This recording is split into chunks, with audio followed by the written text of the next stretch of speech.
Koromoga John kwa dhimbele jodak ma Seka Kagwa karchungod bura ma Karachuonye County ma Homa Bay ma osebedo gi midhiero mar pi koro yudo fungruok bang' piny owacho ma Japan chako chenro mar keyo negi pi maler. Pigno ma ogole nam lolwe ka itiyo gi teko stima ketie skund sekondar ma Seka ka jopiny mantiere alworano biro yudo thuolo mar tiyo gi pigno. Jambetre ma Japan ne piny Kenya Keno Kaniwa, gavana ma Homa Bay Gladys Wanga kod gavana ma Busia Apollo Tuoma notimo limbe kar pigno ma bende dhi konye tieko nok mar pi mosekwako alworano kuom kinde mathoth. Chenro ma kamano muonyo omenda maromo shillings milion 11. Of the people is the most important aspect of development.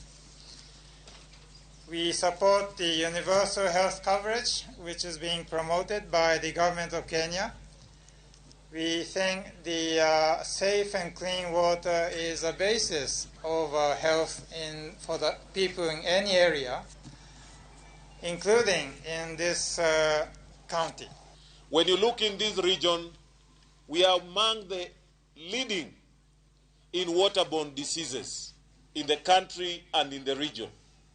And that's why we are saying we have got water everywhere, but we don't have clean drinking water.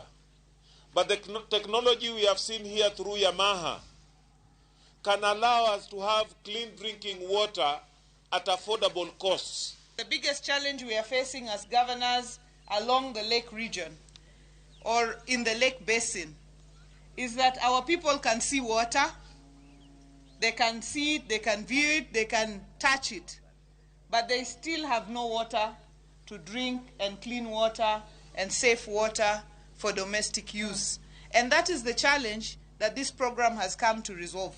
Committee chairman, ingeni kapigni kiny waduogo katu wayudo ko onge to mzigo nie wiyi gi committee ni mane waketo mondo rit ang'owa orit pi.